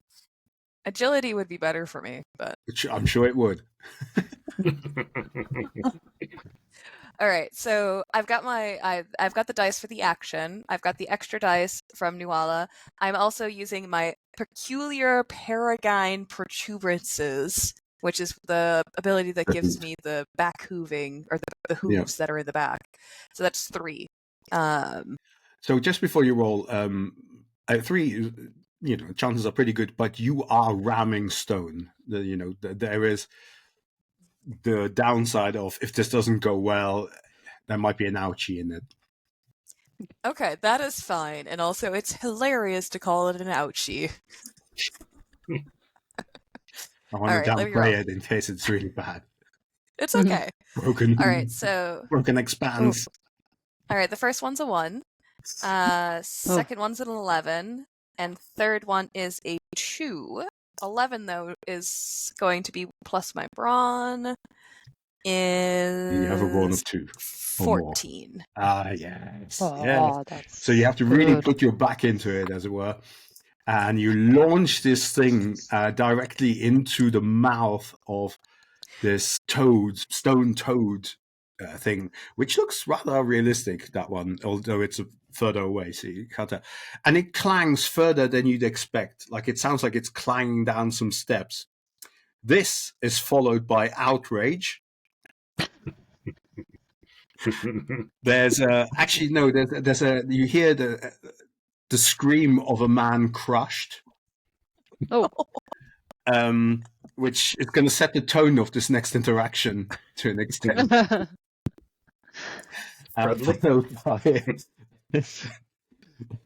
Followed by the alarmed voice of a woman, who then, however, turns to barking orders of some kind.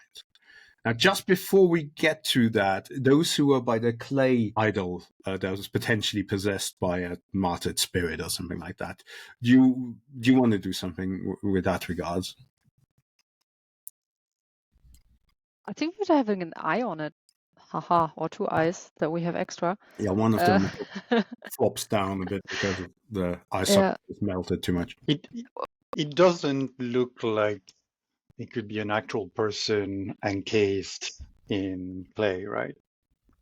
Or can we tell that? I mean, it's not. This one is not again as lifelike as some of the stone ones, but it looks to be made. It looks to have been made like this, and you could stick your hand in it. It's made of clay. It's dry to a bit, but you could sort of hack away at it and notice that no, in fact, it is just clay. However, if you do that, or are you doing that? Yeah, I would maybe break a finger, Yeah, okay. See if there's an actual finger in it. You do get a sense, you do get a proper sense of a spirit in agony within this thing. And that this is a curse, I'm telling you, brothers, sisters, and siblings. We need to free this spirit so that, it might be grateful and maybe serve us in return. What do we do? I do not know if I know a charm, or so I'm gonna start consulting my grimoire, which is actually robes that I wear under my green robes. You've probably seen that as undress daily in the morning. I have those white gauzy robes that are adorned and what's the word? Inscribed with a forgotten language that I only can read. Frantically looking through my robes, I do not find any way to free a spirit. There's something that comes back to you from your study of all of this and all of your ancientness and stuff.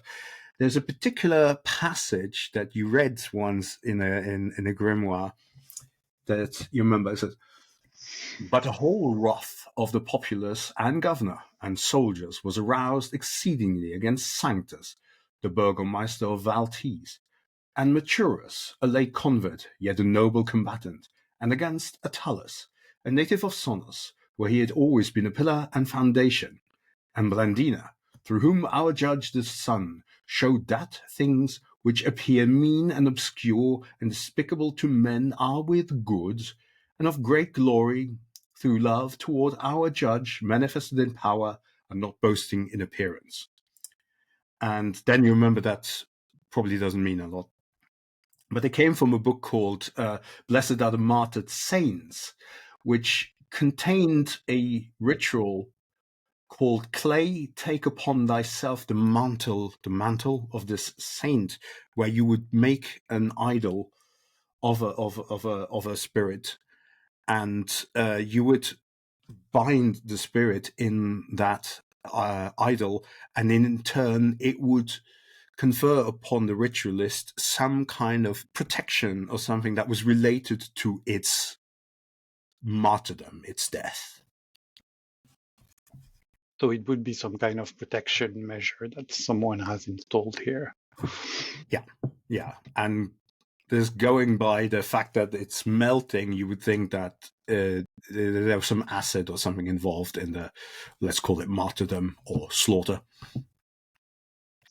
So it takes me 25 minutes to explain this in details.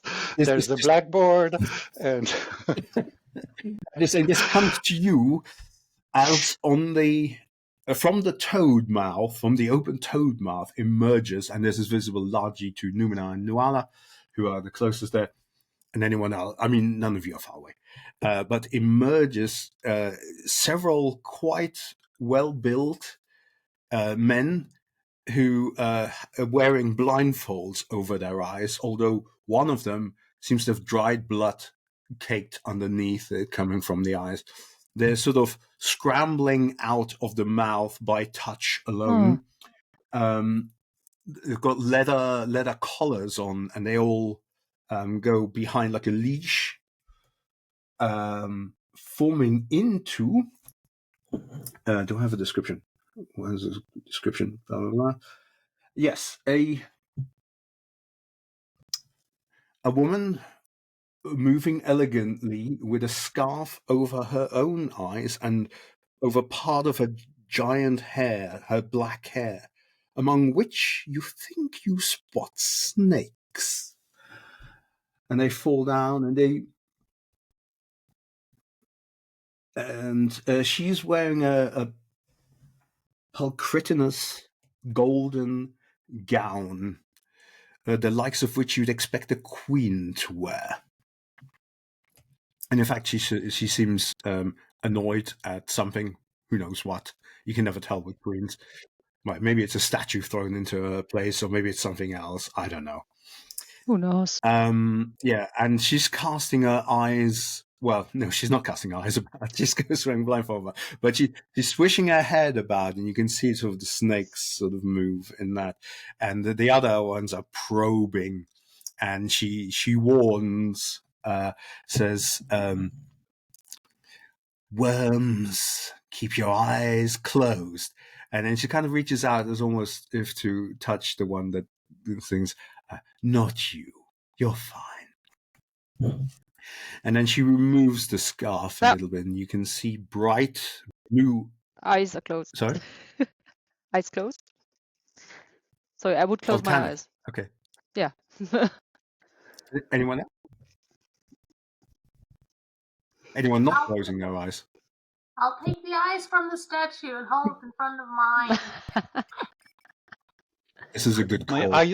My eyesight is not great, so I'm still kind of guessing what's happening, so I'm probably still looking. Okay. So Alistair's the only one actually looking. So you get a sense. Oh, no. Sorry. Numina is also not smart enough to look away. So she's fascinated by everything that's going on and is just like, this is cool. I love the style of what's happening right now. Okay, so as this, I'm going to call her queen, looks in your direction, you can briefly see her very bright, icy blue eyes. And as she spots you and sees disturbance, she looks down and pulls the thing back over her eyes. And she calls over in your direction.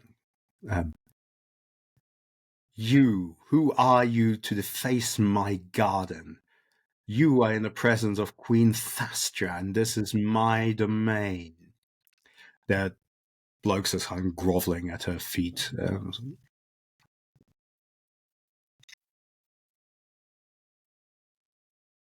Hi, Numina says.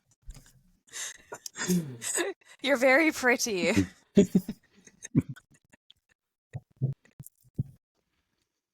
I was in the middle of... You may open your eyes. She's not shouting, but her voice carries over the stillness of the swamp.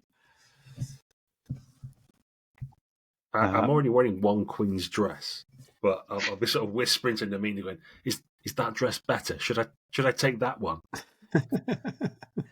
It's pretty good. It looks really nice. I mean, yours is pretty good, but why not have two? You could choose then. I do have this large expanse to store things on. It would be a shame not to utilize it. But do not, she calls over again, do not simply stand there aghast. Come closer and pay obeisance. She then turns and yanks the other guys on the leash and sort of heads back into her lair. She stops briefly so she casts her hair in your direction. You can see the snakes move. Although, Gwyn, there's something odd about those snakes. Like, they're all black. That's odd, right?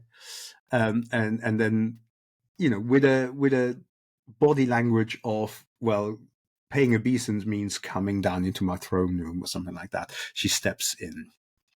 Of course, there's this expanse of acrid-smelling waters in front of you, which Tanith, Stilts. I was just gonna say, I mean, As long luckily as you I don't have fall stilts, over so or get like stuck in the mud. it's not a problem for me. Yeah. Well, we've been invited. I think we should go and at least pay our respects, if not apologize for the thing that just happened. Were we invited? I mean, a Well- beastment sounds terrible. I mean, I don't want to be a beast. No, I think she meant obeisance, as in obedient. I think. She has a strange accent. Also, I think you're kind of partly a beast, so. The Queen Astran might be able to tell us where our the person we're looking for, person or beast.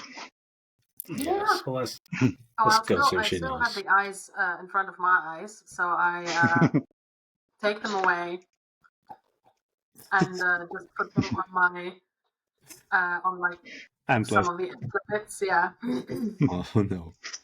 Nothing's ever wasted. Now, if you ask Alistair nicely, maybe Tanith, maybe they could concoct some sort of rituals that lets you see through those eyes. You never know. Okay, so Then you sh- could toss them places.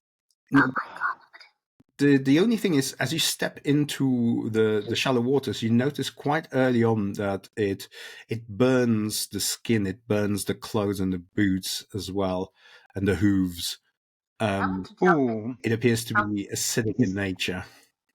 I might ask my demon friend who's still residing somewhere in my brain. I never know. Yeah. Because they have a power over liquids. This Would I is be able true. to walk on water like some, basic prophet? So you hear the voice of murmur in your mind. At least you think it's your mind. Actually, I'm going to say that you're babbling it out aloud to everyone, so everyone can hear it, because that's funnier. Yeah, It's like two different voices. the walk on water. No, I can turn it into spirits. Alcohol? Oh yes, oh yes, highly alcoholic. 98 proof. Fine by me, just no one smoke. All right, what are you going to do for me? I'm not doing what I did last time because it took me 2 days to get the stains off my robes. What would you like? What I always want, people to be afraid. So very afraid. We can make this happen before the moon is high in the sky. You have my word. I hope so. Because if you don't come through, we'll do what we did last time. I will come through. And you'll need a new cloak. Or two.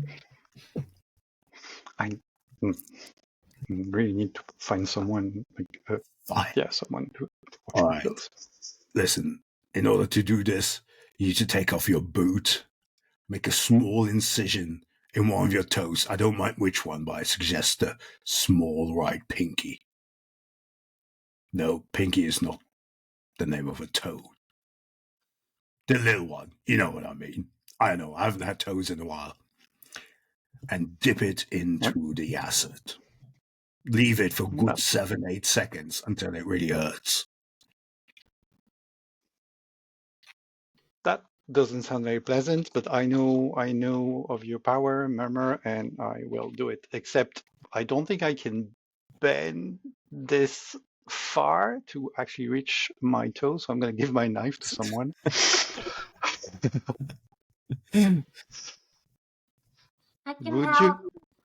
Gwen, would you mind just giving a little slice to the small one there? Maybe just a little? Yes, please. Wait, I'm going to need my feet to finish this mission. My actual pair of hands is gonna grab your leg, and then it kind of just wanders up. So you're upside down, and then I just the tiniest little. That all right? And then I stick your toe in the acid. As was Ah! So basically, you're kind of embraced by all these hands, just holding, Yeah. kind of dipping. I mean, it's kind of comfy, but I'm more worried about what's going to happen to my foot. No, actually, Does it count if you're afraid for your demon? He might like that, but yeah, it's not what I promised. So it's for a moment you get the same sensation of the acids of that burn remark, and then instantly it transforms into like a sharp pain of alcohol directly into the wound. So you know it's working, and that's how you know it's working. you now have a whole moat of highly alcoholic water. Well, not water, of highly alcoholic liquid. I'm still holding you. I'm not really letting go. I'm just holding you. If you want to carry me across, I do not mind. Let's just make sure my boot doesn't stay over there. Okay. It seems the same that we didn't use vinegar for this transformation, because then we could have just pickled everything. At any rate, you can harmlessly cross the moat now. If anything, it'll clean your boots or hooves a little bit, and certainly disinfect them a bit.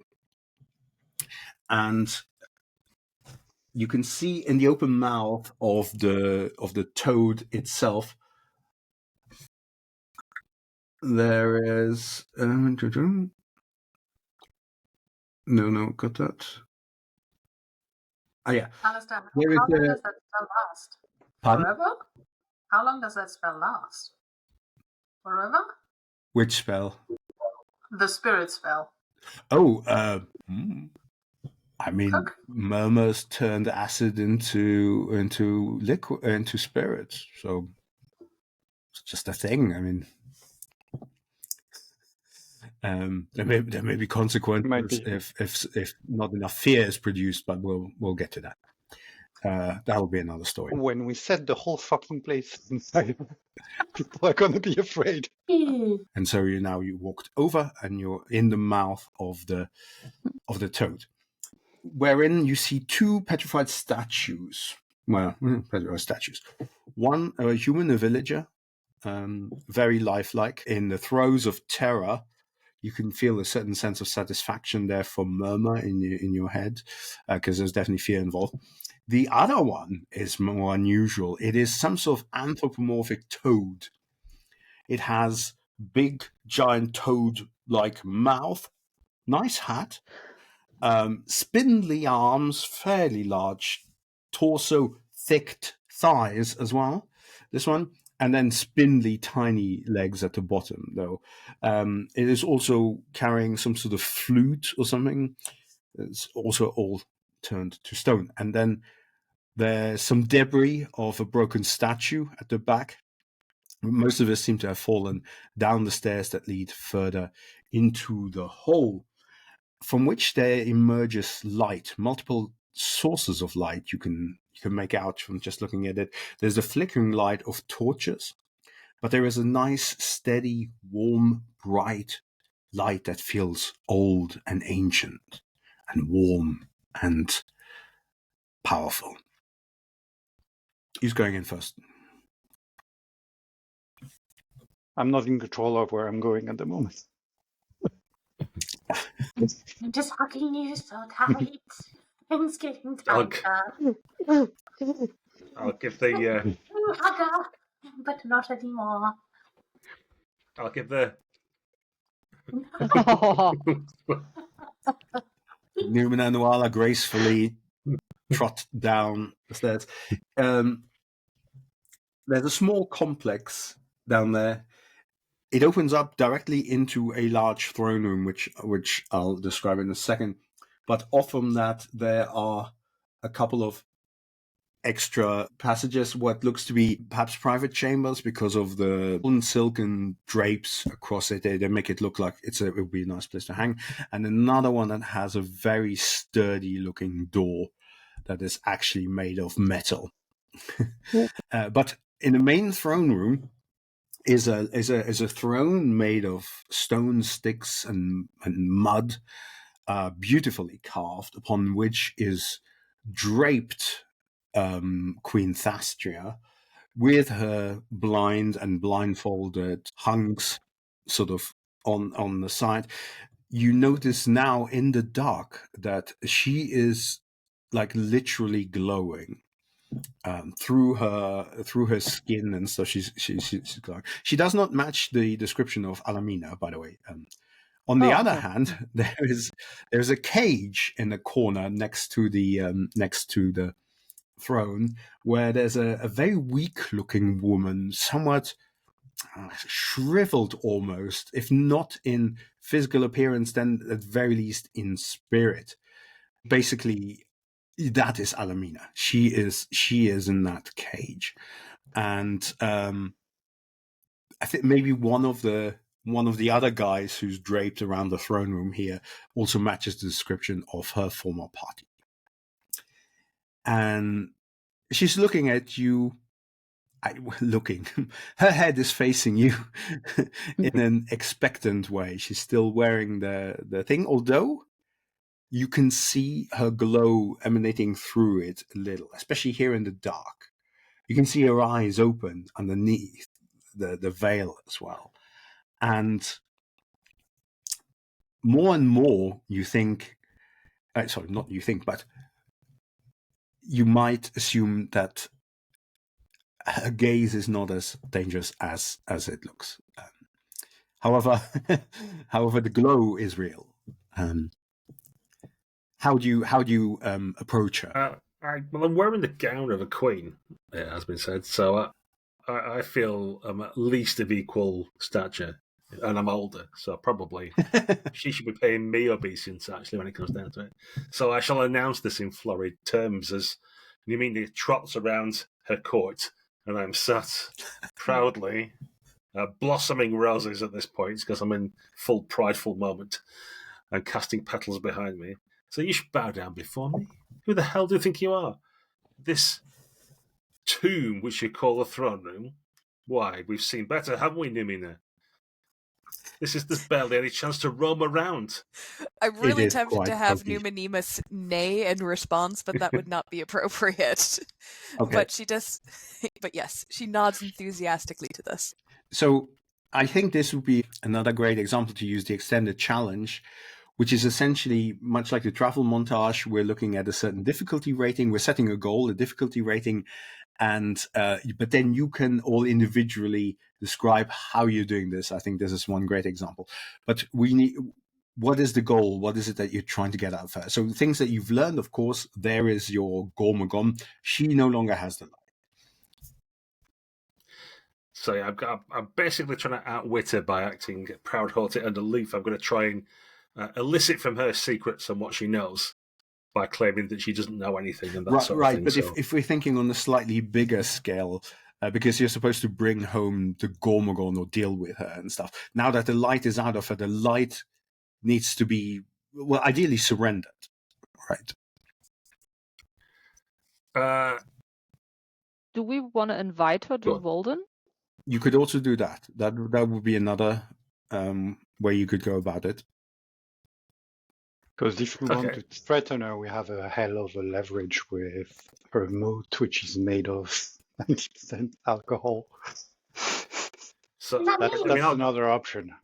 Nuala could show this queen what another queen finds acceptable and nice. Yeah, and exactly. Yeah.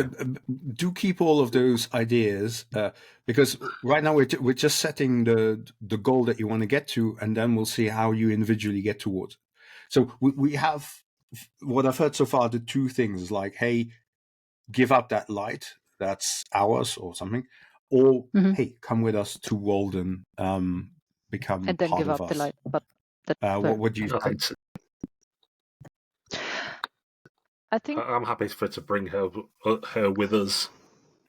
I like the idea of trying to outwit her and trying to out-queen her. That's also a good idea, I think.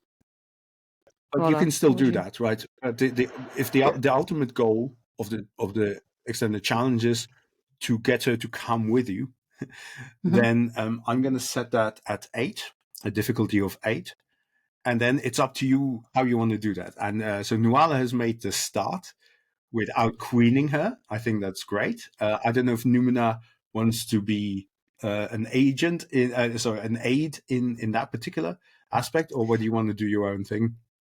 No, I think 100% that Numenina is supporting this, and I guess it doesn't make sense to add a necessarily trait into it. But Numenina desires the sun, and she finds that Nuala often is sun-like and radiant, and so this is the connection there. Okay, but Queen Thastia is also quite sun-like right now. Okay, so yeah. She's got the icy blue eyes. It's not sun-like. No, not the blue eyes. That's true. That's true. We can start with that roll, and you can build on that if you want, or is there something you want to do in parallel? Now, let's start with that and see how that goes. You've got your roll. You've got you made a very good appearance there, so you definitely get a roll from that, and then any other gift, probably like your antediluvian or. Yeah. Well, I want to add in my mystery as well, because I'll start going on about how amazing my palace is. You call that a gilded cage? That's something I keep a mouse in. I have a palace that's made of a cage. And I'll be going. Yeah. And you've got Numina helping you, so that's a maximum of 4d12. Beautiful stuff. My best roll is a 10. If we're going for mind, I've got. No, this would be a graces. I think this would be a graces one. Okay. Still 13, which is a success. Okay. No doubles? Actually, I've got a double 2 in there as well, so yeah. That's good. That's a critical success because your ultimate result was a success, and you have a doubled. So that actually reduces it by 4. So we're already halfway there at this point. Nice. And we still got 3 people to make this happen. Now, I'm going to jump in because I need fear. Otherwise, I'm going to be in trouble.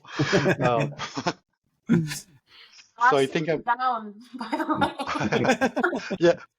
You're probably imposing if he's being carried like a baby. I was gonna say he's wiggling like a cat that doesn't want to be held anymore. And you can hear.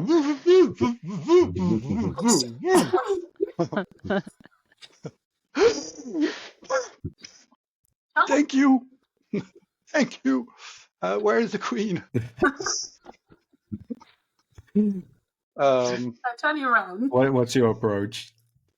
My approach will be, good magician, but magician. Or if you do not accept our very fair proposal from our antediluvian queen, we will just burn this place down.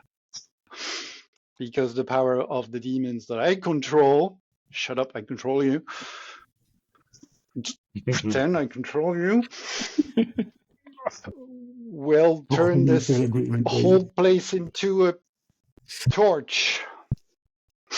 Okay, so intimidation. Yeah, definitely. I can't prove it because it's like a one-shot thing. Might there be a candle in the vicinity which can flicker on threateningly during that speech? Yeah, there are a variety of torches around. You can definitely do spooky shit with. I could support you with that. Sorry. Yeah, that's great. Sorry. How many dice are you at now? Sorry? Can I use Alistair? Can I use Murmur as a die? I think so. Yeah. Okay. So no, I would be 3 with Tanith flickering. So we could get with a 4th if you have an idea. You want to back the intimidation? Go all in, as it were. Yes. But if we don't get a crit, then we're gonna get stuck. Yeah. I think the safer. Well, I mean, you can try a second round, but complications might ensue. But it might be the safer bet to do your own thing. Okay. All right, I'll roll. Does it make dice. sense that I support, or should I try also? No. That makes sense. Yeah. Hey, I've got 2 11s. Nice. What That ability said, my for- graces is only one. Yeah, but with an No. intimidation, I would accept like other things depending on how you go about it. Could I use my mind by using a lot of complicated vocabulary and making references to ancient queens who were overreached and You can take terribly. an analytical approach or something. Yeah, and use All mind. right, so that would be 14. So that's a with critical a crit. 14. Okay. Yeah. So Nice. that has technically already concluded that she is convinced. However, Gwyn, Sorry, Anna. you can still bring it around by convincing her not to do it in some fashion. I don't know. Yeah, drive it in. Do you want to drive it home, or do you want to just stay back and go like, this is going to work?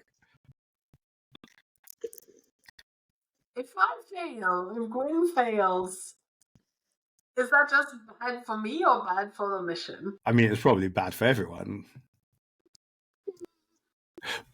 Or It's interesting worth it. for everyone. I don't know. Yeah. Just grab her dress and take it. I just want her to come with us. So I'm gonna Pick her up. break off an arm Wait, what? and touch her with it. I have the, it's an equipment. Oh, break left off arm. your arm. Oh, okay. Okay. I have enough. So many arms. It's So worthy clarification, I thought. No, I'm using one of my equipment thingies, Yes. which is left arm of Margot the fairy, attaches to your body and certainly useful as extra appendage, but a creature tested and found failing, Mhm. if touched, can be metamorphosed into a harmless creature or object for 1d8 days. Okay, so you're slapping her with it and presenting her with a challenge or something. I'm making this end with it, so the fingers go and just go boop. All right, but what's your test? What are you testing her? Yeah. I test her queenliness because I believe Nuala is the better queen. And so, okay, but can you? What do you utter? Are you going to be doing a walk-off or something on the stage? I mean, pram stuff. Yes. Okay. It's obviously a pose off, right? Yes. Who can strike the most queenly pose and demeanor?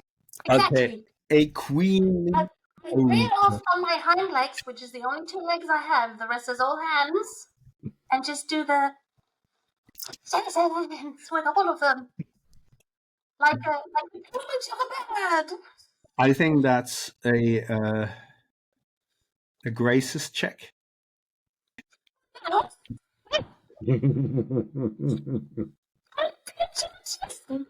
Well, you're not the one doing the and the pose off. It's Nuala. I tell you what, Nuala can make the role instead. Okay, I'll just do the jazz hands behind her. No pressure, Like guys. an aura. Yeah, it's like, exactly. It's like the peacock. Just it's all hands. So you're having a queen off. Mm-hmm. Roll me the graces. All you have to do is not fail this. Oh, I know.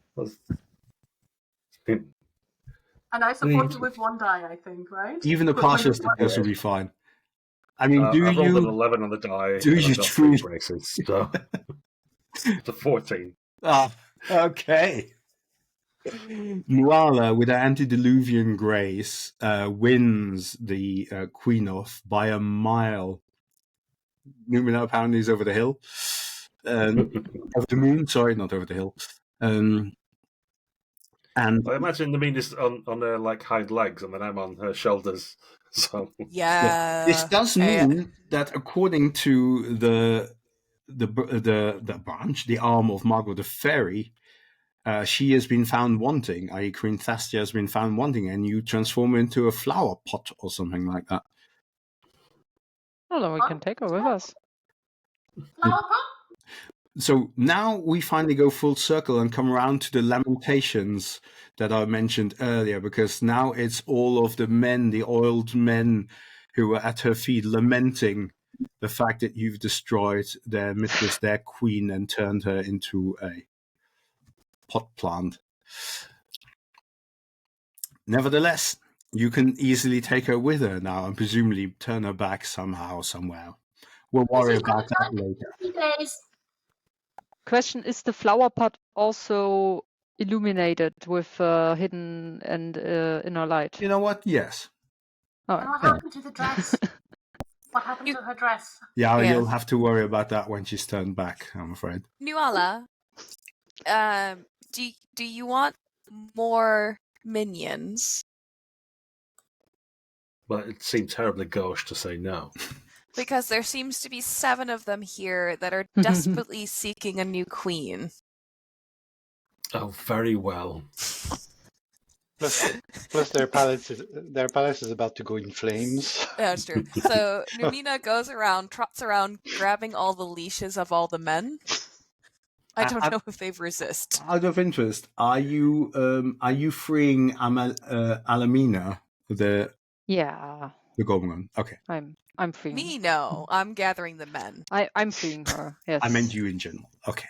Yes. Well, then the last thing to say is that as you leave this makeshift den of this makeshift queen and return to the moat of spirit, there is an enormously loud splash as this ginormous toad plops down in front of you, ridden by this bullywog toad person thing with a pointy hat and a glowing staff that she's wielding around the air and leaves like a trail of smoke around it.